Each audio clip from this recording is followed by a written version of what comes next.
madrasada haweenka ee loo garan og yahay Raashidaad ee ku taala xaafadda Xagar ayaa waxaa maanta loogu qabtay muxaadaro qiimo badan haweenka dhigta madrasadaasi taasoo ku saabsanayd guryaha wanaagsan iyadoo wajiyadooda laga dheehan karayay busaylka ay u qabaan dhageysiga iyo ku dhaqanka diinteena suuban ee Islaamka waxaana soo jeedinayay muxaadaradaasi safar dheerna u soo galay Dr. Cabdallah Xasan Ibrahim oo baraka ah jaamacadda Raaf ee ku taala caasimadda dalka ee Nairobi iyadoo uu wehlinayay Cabdishakuur Xuseen oo isna ka socday jaamacadda Mustaqbal ee ku taala magaalada Gaarisa waxaana ay ku bilaabatay sida tan si fiican culimada loo dhageysto hoos laga buuqayo insha Allah taala يونا هلا جوديو بإذن الله.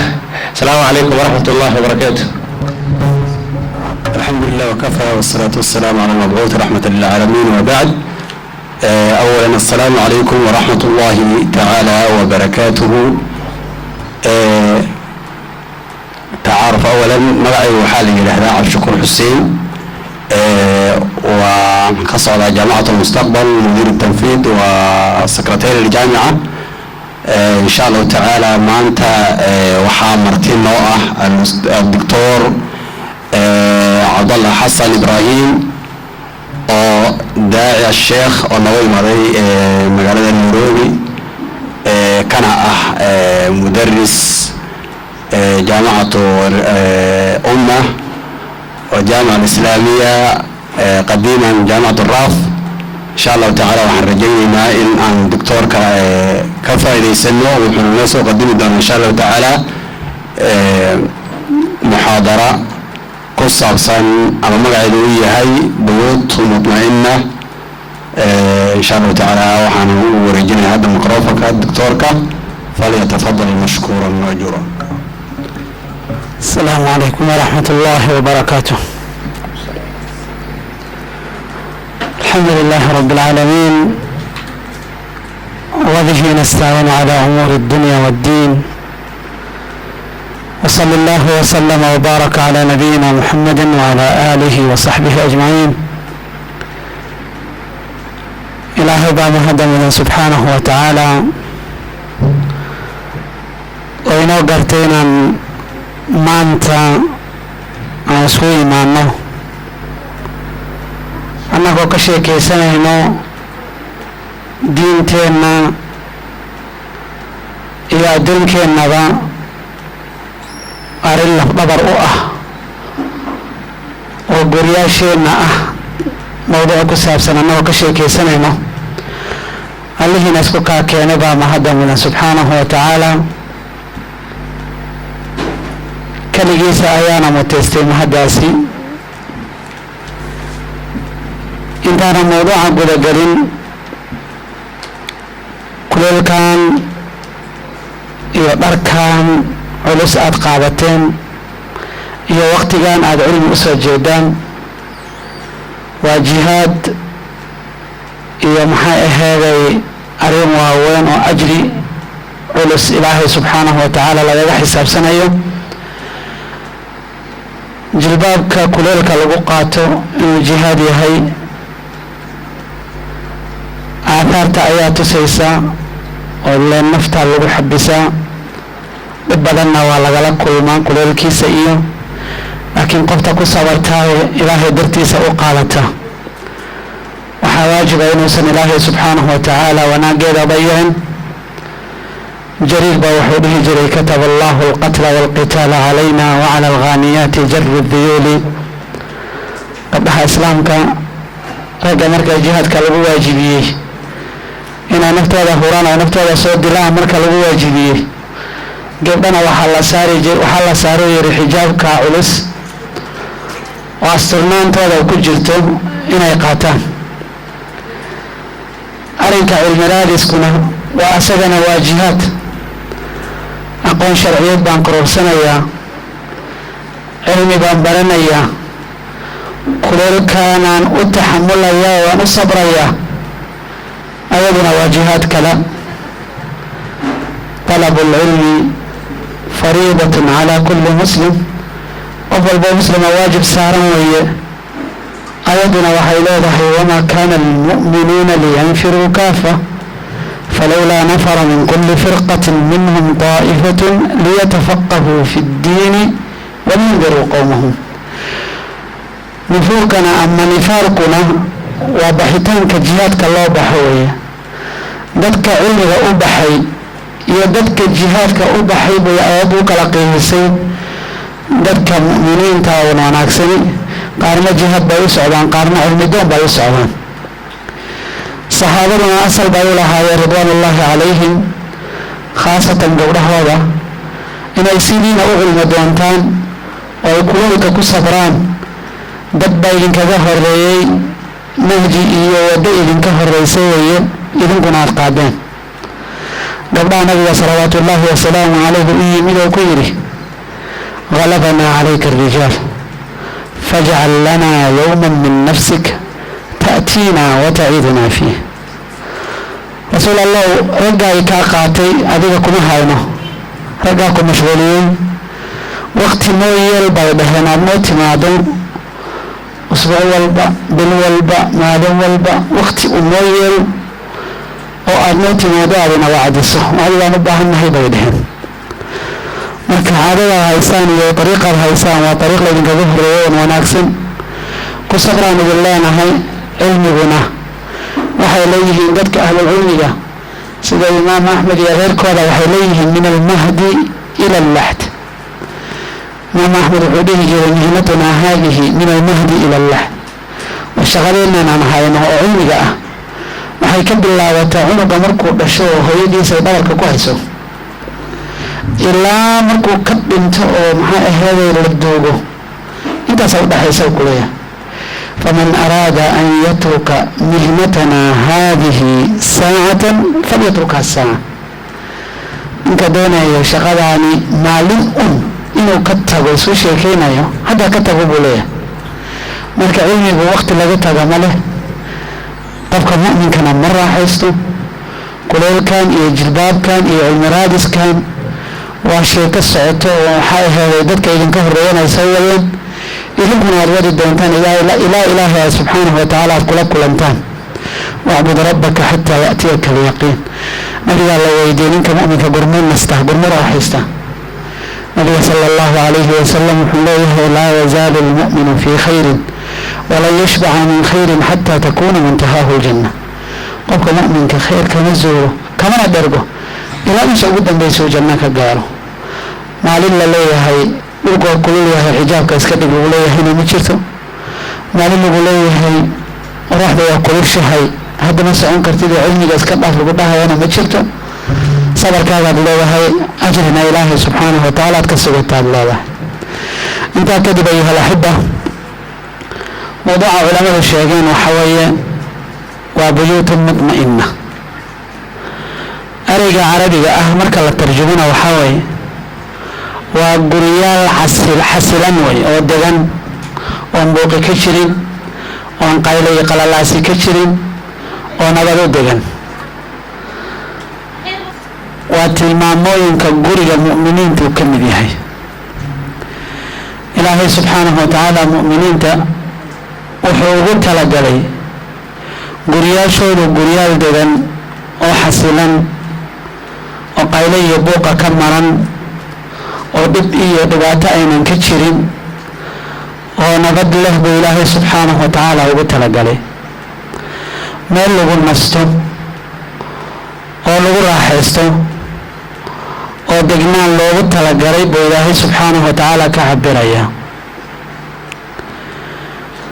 labada isguursato oo guriga dhistana waa meel ay ku xasilaan oo ay ku degaan bay u baahan yihiin markay gurigaa dhisayaan. inuu degnaan noqdo oo uu xasilana waa waxyaabaha sharcigeenna uu ku yimid weeye. rabbi subxaanahu watacaala suuradda ee ahlulcilmiga badani u yaqaanaan suurat alnicam oo nicmooyinka badan rabbi subxaanahu watacaala uu nagu galladaystay uu noo sheegtay. suurat alnaxl waxaa ka mid a nicmooyinka rabbina siiyey oo inoo sheegtay waxaa ka mid a والله جعل لكم من بيوتكم سكنا ilaahay wuxuu idinkaga dhigaa la yidhi guryaashiina meelo aad ku xasishaan aad ku degtaan waa meel xasilooni loogu talagalay inay mutma'inno noqoto loogu talagalay oo ilaahayna ka dhigay way meel xasiloon labadaas guursataas qabtana rabbi markuu ka hadlaya wuxuu leeyahay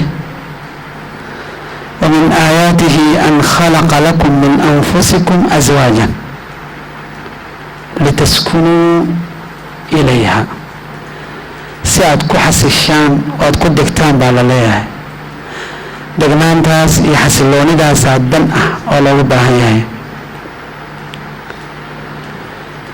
رب سبحانه وتعالى أنك اسكدها في لبدا والدين تنا آدم إيا حواء مركو أبورنا وحينا ليه خلق لكم من أنفسكم أزواجا لتسكنوا إليها خلق آدم إيا حواء وحواء ليسكن إليها بوليه فلما تغشاها حملت حملا خفيفا فمرت به سو الله سبحانه وتعالى حاول وحو بسنه سوء وحسله ووجده دغنان taasi baa sharci ah oo ku yimid sharcigeena guriga xasiloon oo degan baa la rabaa guriga degan oo xasiloon oo aan qaala ka jirin buuqna ka jirin sidee loo gaaraa weeye dadka ina maqlaayana waa laba ay dhaxayaan dad gurigooda samaystay oo aan insha Allah taala kalimadeenu ay sabab u noqon doonto ama ay u caawin doonto inay gurigoodu ama reerkooda ku xasilo iyo dad kale oo weli aan gaarin aan reero dhisanin oo ayakana aan uga rajo qabno inay dhambaalo ay ku dhaqmaan si ay guri xasiloon u dhistaan ayakana ka faa'iidaystaan baan ka rajo qabno saa markay tahay yaa la xibba guriga degani oo buuqa ka marani ma dhaci kartaa in adduunka laga helo way dhaci kartaa war guri nabiyaasha salawaatullaahi wasalaamu calayh oo nabigeena salawaatullaahi wasalaamu calayh ugu horreeyo ayaa xasilooneen oon qaylo ka marneen qaylo meel walba bani aadam isku yimaado way jirtaa gurigaan xasiloonaad ka hadlaysaa muxuu yahay marka khilaafka zawjiga ama labada isqabto inay iskhilaafto waa arrin dhici karta oo shariicaduna ku timid sida loo daaweyn lahaa ku timid se marna ma dhici karto in la dhaho guri xasiloon oo aan dhibno ka jirin oon buuq ka jirin oon khilaaf ka jirin ma jiri karo ma dhici karno laakiin nabigeena salawaatullaahi wasalaamu calayh gurigiisa waa laga yaabaa asagii xasaskiisa inay isku dhacaan si noolagu baro annaka inaan uga qaadano isku dhac markuu yimaado see loo daaweeyaa waan u baahannahay iyadana marka nabiga salawaatullaahi wasalaamu caleyh khilaafaadka gurigiisa hadday jiraanba waa cilaaj iyo daaweyn khilaafkeennii lagu daaweynayona lagu barayay caaisha iyo xafsa markay isbahaysteen oo nabiga salawaatullaahi wasalaamu calayh ay ka dhinac mareen oo ayooyinka qur-aanka taqaanin ay kusoo degtay lima tuxarimu maa axala allahu lak tabtaqii mardaata aswaajik caaisha iyo xafsana lagu yidhi kalaam adag ama hadal culus lagu yidhi in tatuuba ila allahi faqad sagat quluubukuma wain tadaahara calayhi faina allaha huwa mawlaahu wajibriilu wasaalixu lmu'miniin waalmalaa'ikatu bacda dalika rahiim waa khilaaf laakiin khilaafkaasi waa khilaaf annakiina lagu barayay weeye khilaafyo hadduu ina dhex galo saynu ku daaweynaa oo saynu ku cilaajina imaamu axmed waa imaamu ahli sunna waljamaaca oo nin aadka loo yaqaano oo caanka ah wuxuu leeyahay baqiitu ana wa ummu saalix 20 sanatan lam nakhtalif fi kalima ummu saalix waa xaaskiisa weyn caruurtiisa waaweyn dhashay cabdullaahi iyo saalax iyo gurubkaasoo dhan hooyadooda way. wuxuu leeyahay marka imaam axmed waxaan nagaana uu leeyahay aniga iyo musaalax 20 sano oo aan hal kelima isku khilaafin, hal shay baan la isku khilaafin. marka way dhici kartaa guri aan khilaaf ka jirin oo aan buuqa ka jirin oo xasiloon waa jira. shurayx alqaadi waa nin imaam aimada muslimiinta ka mid ah oo taabiciyiinta ah raximah allahu tacaala. islaan zaynab la yaraado oo qabi jiray. islaantaasi iyo asagaba ilaahay waa ilaaliyey, khilaafka waa ka ilaaliyey. usro barakaysan oo degan oo xasiloon bay dhiseen. markuu ka hadlayo wuxuu leeyahay ra'aytu rijaalan yadribuuna nisaa'ahum fashullat yamiini xiina adribu zaynabu. dad baan arkay buu yidhi oo isqabaas garaaca ama naag la qabo la garaacaan arkay buu yidhi. gacantayda ama midigtayda ha engegtuu leeyahay markaan zaynab garaacayo. yacni gabar la garaaci lahaa ama la dhihi lahaa maaynan ahayn buu leeyahay. marka guryaal xasiloon waa horena way jiri jireen, haddana way jiraan. inteennana ilaahay subxaanahu watacaala waxaan uga barinaynaa guryaasheenna inuu ilaahay guri xasiloon ka dhigo, guri deganna ka dhigo. ayuha alaxiba, guriga xasiloon seen u maraa, seen ku helaa guri xasiloon, seen uga maarmaa khilaafaad iyo dhib jiri kara ama faamiliga kusoo kordhi kara, seen iskaga ilaalin kara. kow ayuha alaxiba, sababka koowaad oo diintu u martay waxa way in guriga la dhisayo iyo mawsada la dhisayay diin lagu duldhiso.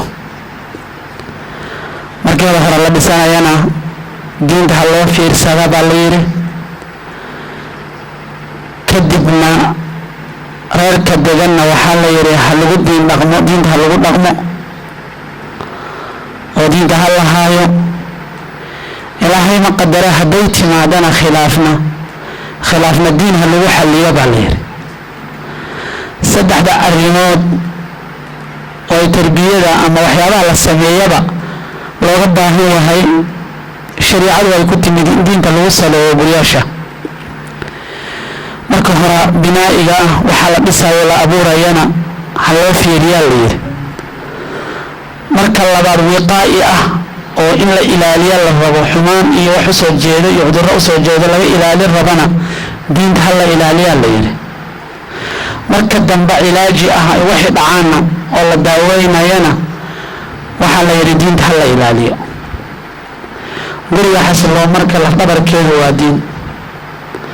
marka ugu horeysa aanu dhisayno diinta inaanu ku adkaano, qodob walba oo shardi ah inaanu ka tanaasuli karno, keliya aanu ka tanaasuli karin diinta. ilan kaasuu ku dhaqmaa, kaasuu ku waaraa, kaasuuna ku xasilaa. aayadda qur-aanka waxayna leedahay walaa tankixu lmushrikaati xataa yu'min walaa amatun mu'minatun khayru min mushrikatin walow acjabatkum walaa tunkixu lmushrikiina xataa yu'minuu walaa cabdun mu'minun khayru min mushrikin walow acjabakum. sababtuna waxay tahay ulaa'ika yadcuuna ila annaar wallahu yadcuu ila aljannati walmagfirati biidnih. kow, qofka gaalka ah oo aan ilaahay rumaysanayn oo aan diinta haysanin yaa loo guurinin baa layidhi, gabdhihina yaa la siinin. walow aadba ka heshaane, maalkiisaad ka heshaan, jirkiisa iyo dhismihiisaad ka heshaan, daras wanaagiisa aad ka heshaan, wax walba si walba aad uga heshaanba yaa loo guurinin bane. raggana waa lala hadla, waxaa la yidhi naagta gaalada ah mushrikada ah aan diinta lahayn yaa la guursanin bane. intaa lagu ekaanina waxaa la yidhi naagta addoonta ah oo laakiin diin haysata ayaa ka habboon oo ka mudan in la guursado naagta kale oo sharafta ah oo bilista ah oo aan laakiin diin haysanin. gabdhana waxaa lagu yidhi nin addoona oo diin haysta ayaa ka habboon inaad guursataan ninka kale oo aan diin haysanin. xaaladda waxaan u arkaynaa marka wax walba oonu ka helno ama lanaga cajibiyo bani aadamka dhinaca kale, ragguna dumarka cajabiya, dumarkuna ragga cajabiya. marka waxaad ka heshaanba haddaynan diin lahayn yaa loo dhawaanin bay aayaddu ka dhigan tahay. ninka guurdoonka ah nabiga salawaatullaahi wasalaamu caleyh markuu la hadlayo wuxuu ku yidhi gabdhaha afartaa shay baa loo guursadaaye se waxaad yeeshaa fadfar bidaati diini taribat yadaak, tan diin leh kulliydaan buu ku yidhi salawaatullaahi wasalaamu caleyh, ee taa un dooro, taa un ku dheg buu ku yidhi salawaatullaahi wasalaamu caleyh. reerka gabdhow joogaan oo guurka u joogana marka laga soo doonto nabigeena salawaatullaahi wasalaamu caleyhi wuxuu ku leeyahay oo la talinaya idaa ataakum man tardawna diinahu wa khuluqahu fazawijuh. war haddaad uu iga yimaado qof aad ku kalsoon tihiin diintiisa iyo amaanadiisa ha loo guuriyaa leh. diinta laf abar laga dhigay asal ah, wixii aad ka fiirsan lahayd haddaad hooyo tahay gabadhaada markaad qof ku darayso waxa ugu horeysaad ka fiirsan lahayd waa diinta, oo lagu leeyahay kan aad ku kalsoon tahay diintiisa iyo amaanadiisa. وفي بعض ألفاظه وخلقه إذا أتاكم من ترضون دينه وخلقه فزوجوه. diintiisa iyo akhlaaqdiisa qofkaad ku kalsoon tahay hadduu ila yimaado ha loo guuriya baa leeyahay. allahu akbar. diintani marka ikhtiyaarkii hore ama asaaskii hore aanu soo dhisaynaba waa lagu soo saleeyey. marka la isguursadana oo la isla dego gurigii la yimaadana diintii baa weli asala, si loo ilaaliyo xaafadaasi ama gurigaasi laga ilaaliyo burbur iyo dhib iyo qaylo laga ilaaliyo diinta ha lagu dhegnaado baa la yidhi. nabiyullaahi muusa iyo haaruun markuu ilaahay la hadlayay subxaanahu wa tacaala wuxuu ku yidhi wajcaluu buyuutakum qibla wa aqiimu asalaata wabashiri lmu'miniin. war gurigiina waxaad ka dhigtaan meel diineed oo diin lagaga soo daydo, diin qibla u ah. qiblada waa meesha loo jeesto. gurigiina waxaad ka dhigtaan baa la yidhi meel diin qibla u ah oo dadku diin ka soo doontaan ka dhiga baa lagu yidhi ridwaanullaahi calayhim. diin inaad qiblo uga dhigto baa asal ah. nabigeena salawaatullaahi wasalaamu calayh reerarka islaamka marar badan wuxuu ku xalliyaa khilaafaadka ama dhibka jiro in diinta loo noqdo oo maxaa aheedee qofku isu saxo. nabigeena salawaatullaahi wasalaamu calayh waxaa ka saxninina la yidhi laa yafruk mu'minun mu'mina in kariha minha khuluqan radiya minha aakhar. war qof mu'mina iyo gabar mu'minad ah oo gurigooda jooga isma dhigaan buu nabiga yidhi sala allahu calayhi wasalam. oo dad isdhigana maaha, u fiirso mu'minad iyo mu'min buu ka cabiray. oo maxaa dhacay hadday wax isku nacaan waxyaabo badan oo kale iska kala heli karaan baa jira buu yidhi radiya minha in kariha minha khuluqan radiya minha aakhar. hadduu wax ku naco wax kaloo kala heli karaa, hadduu wax uu maxaa ahaaday uu kaxsado u ka arko waxyaabo kale fara badan oo ka fiiriyo leeyahay. arrinkaasi laakiin waa qofka mu'minka ah iyo gabadha mu'minada ah ayaa asal u ah. bal guriga nabigu salawaatullaahi wasalaamu calayhi u duceeyey oo inay naxariista alla subxaanahu wa tacaala ilaahay ku soo dejiyana loogu duceeyey waa guri diintaa haasta. nabigeena salawaatullaahi wasalaamu calayh u fiirso hadalkiisa wuxuu leeyahay raxima allaahu imra'an قام من الليل فصلى وأيقظ أهله فإن أبت نضح في وجهها الماء. ورحم الله امرأة قامت من الليل فصلت وأيقظت زوجها فإن أبى نضحت في وجهه الماء. وعجائب إلهي نحريص على الله دعاء الأنبياء المستجابة نجد أبرنا يا إنه إلهي ونحريص ونحريص لي سريرك أو بسود دجيه ريرك سنحريص سنحي كهلان إذا دعاء ونأكسن وحي كهلان كليا ومن هدين استعجي صلاة أسو استعجي قيام الليل أسعدا ودو كذي حاسكي سنوات توسي markay diidana biyaha wajiga kaga shubay si uu toosiyo yacni waa haweenay habeenbarkiisa istaagtay salaad u soo istaagtay oo dukatay oo ninkeedana toosisa si uu asagana u dukado hadduu diidana biya wajiga kaga shubta. sheekada biyaha iyo hurdada la iska qaso waa wax aada u yar waxaad ku helaysana waa naxariista alla oo gurigaasoo dhan isku soo degta oo lagu xasila. diintaasa asal u ah, diintaas iyo cibaadadaas la ilaaliyo ayaa gurigaa lagu ilaaliyaa. marka dambe oo la dhisana diintaasi ayaa lagu ilaaliyaa. markay dhib dhacdana dhibaato ilaahina keenee meesha lagu cilaajiyo oo daawo looga raadiyo waa diintaasi. gabadhiisa faatima radwaan ullaahi tacaala calayha ayaa nabiga salawaatu ullaahi wasalaamu calayhi u timid. waxay u sheegatay dhibka badan ee gurigeeda kala kulanto. shaqooyinkeeda dhan ayadaa qabata, beeraheeday aadaa, alaabbaay xagga ka keensataa, kaligeeday tumataa, kaligeeda howlaha gurigoo dhan u quntaa. inay qof caawiya oo addoona waagaas addoomaa la heli jira oo la gatee qof caawiya inuu nabiga u yeelaba ay ugu timid inuu nabiga salawaatu ullahi wasalaamu calayhi qof caawiya uga siiya oo aadkana u jeclaa radia allahu tacaala canha wa ardaha oo uu yidhi inamaa faatimatu bidcatun minni. faatima waa gabal ani iga mid ah, waa anuun ba ay ka mid tahay buu nabiga salawaatu ullaahi wasalaamu calayhi yidhi.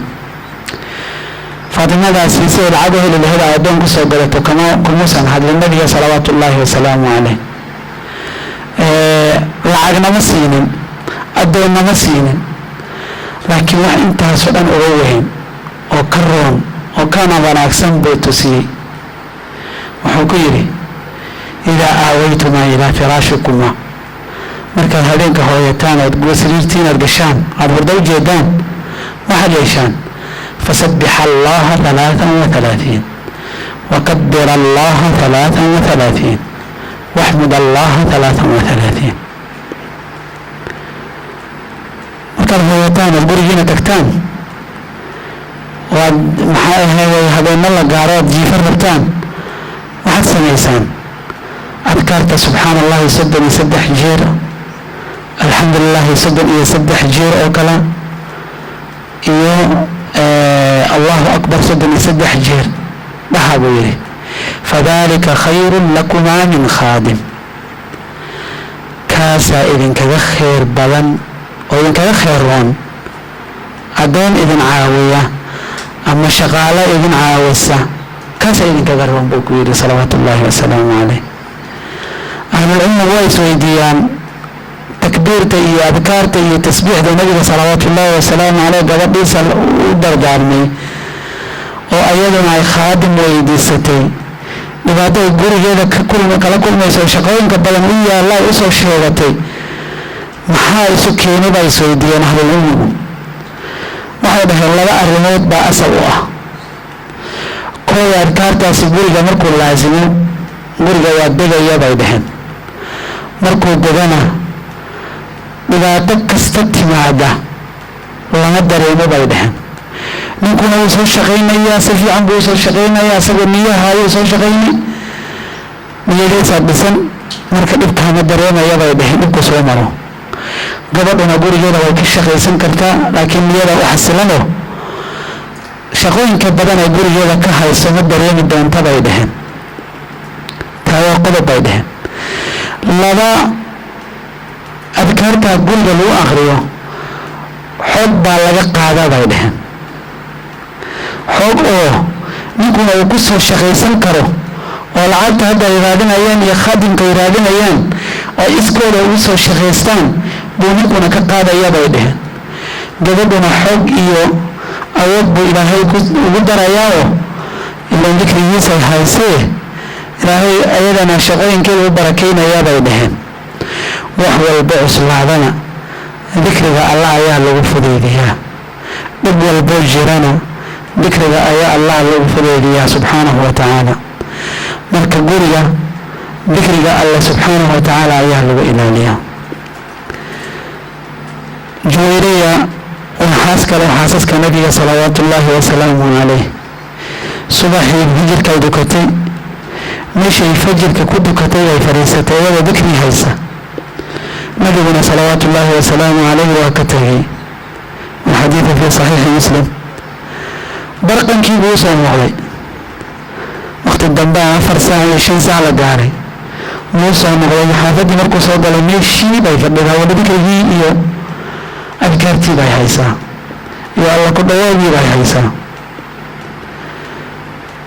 ما زلت على الحالة التي فارقتك إياها فيها كما تزوري ومالك عميا ويري حالتني وانك هابتغي بعد ما لسا عرنتها وتفضل بابا ويري هلكي بعد ذكرك كسي ودا هذا يتري رسول الله صلوات الله والسلام عليه. وفي سبر يغركاني سيدا لغو إلاليو يذكرك الله يوم حي هذا مشو كتابيها وفي سبر نبي صلوات الله والسلام عليه وحب رجويرية أني يتجي الشخص وقبتينا وحن يريد إلى أفر كلمة وحد الله بربر بقى واحد ما أنت لحظي وذكرية وأبي جنتها وناس سهل ينبح إليه ويبدل ما أني يوضحي دونك قارينا ذكري كمان مشغولين سيداد أريد بذكري الله أحيثه baan anigana u hayaa bay ka dhigan tahay bay dhaheen. nabiga wuxuu baray 4 eray oo 3 jeer asaga ugu soo celiyey oo u dhigma waxay maanta dhan ay hayso oo dikri ah. 4 eray inaan baranno oo gurashadana ku ilaashano waan u baahannahay. 4 eray waxay tahay subxaanallahi wa bihamdihi cadada khalqihi wa ridaa nafsihi wa zinata carshihi ومداد كلماته. إلهي الله فوق والله تطهيري ويا تيروينكا انتا دم تيروينكا سفر بدن ونبيت إمامي رضا نفسي انتو إلهي سبحانه وتعالى غالك ذيه نفتيسة أسرع إياه فن يعني انتو دوربه فيه هو سبحانه وتعالى ونحن عدد خلقه أبو ريتانكي سنتو بيه نبو إلهي فيه هو سبحانه وتعالى ورضا وزنة عرشي عرشي وليس كيسي انتو بنيهاي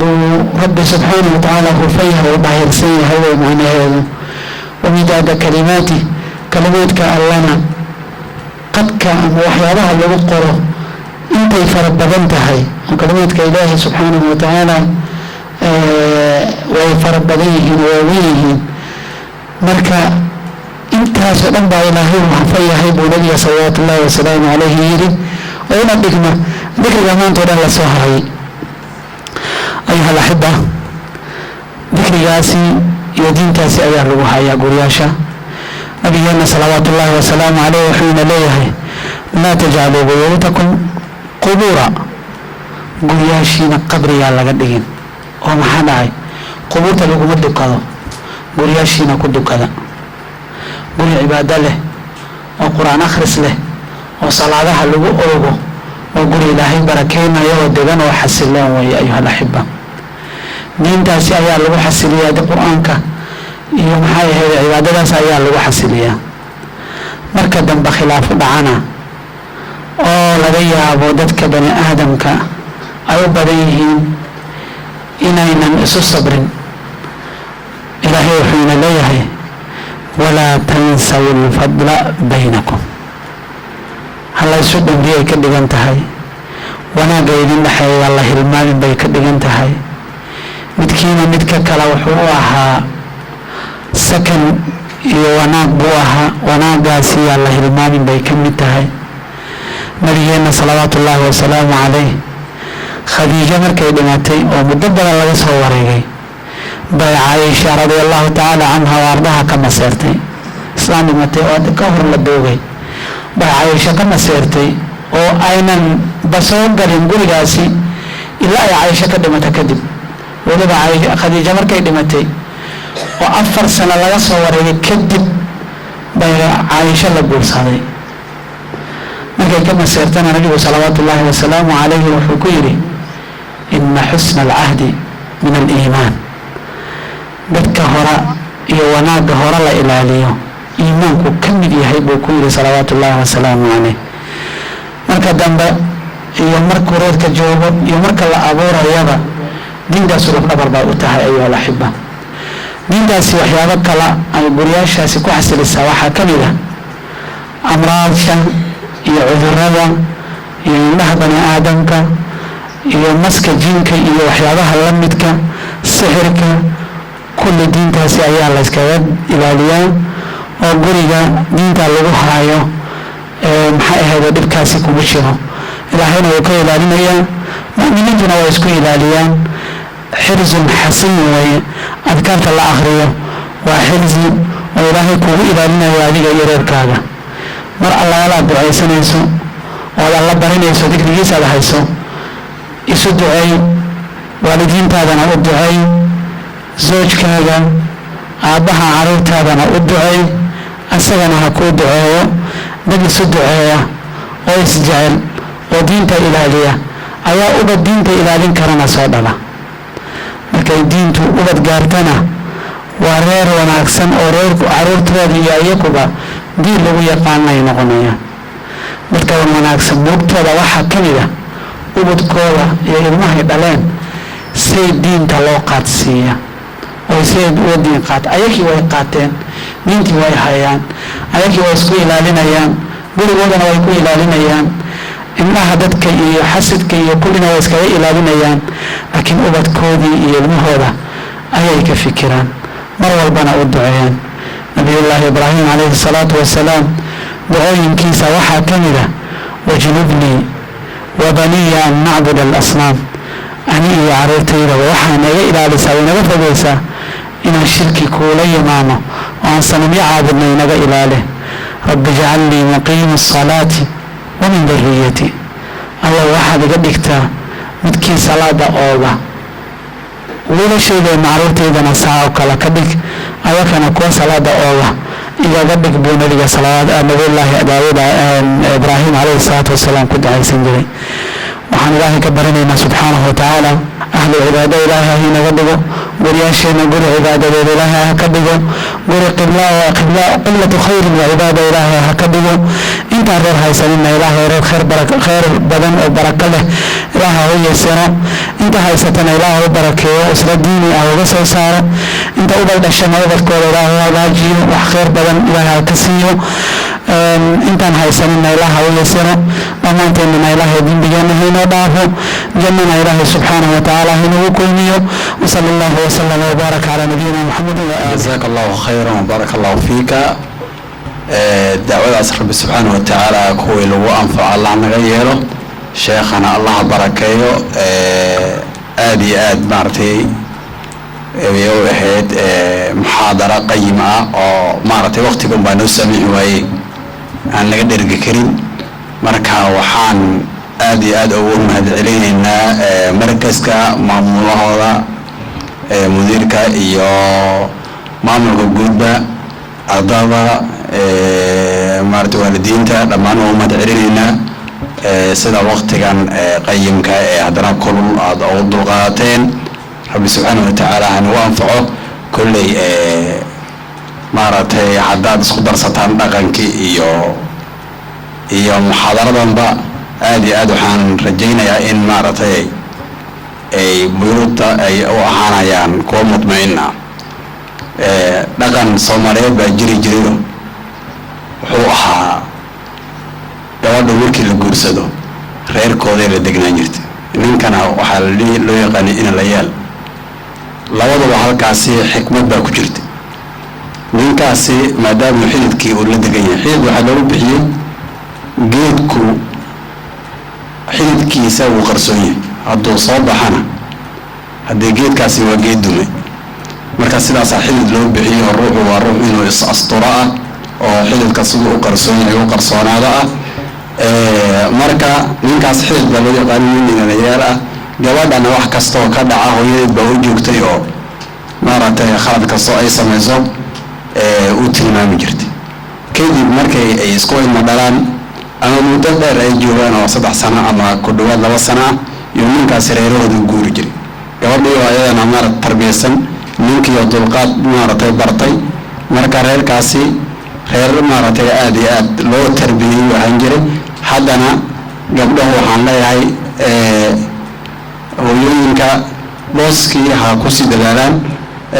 waqtiga uu yaryahay waxaan siinayaa kelimad kooban al-ustaada dahab qaasim xuseen falyatafadal mashkuuran waa ustaada jaamacatu lmustaqbal maraakiis badanna waanatay way akhrisaa.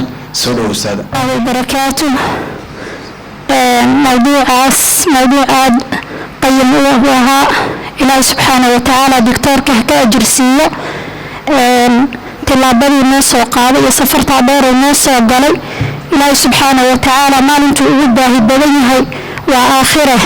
إلهي سبحانه وتعالى وحا وقبطه قلوب بدن محالة بهاي أباهنت كلمة داعيرة غيرات بسمانتا dadka sheekha doctorka lagu qaybiyay kuwan yari galin iyo kuwan dhisan kuwa gargara xitaa jiro.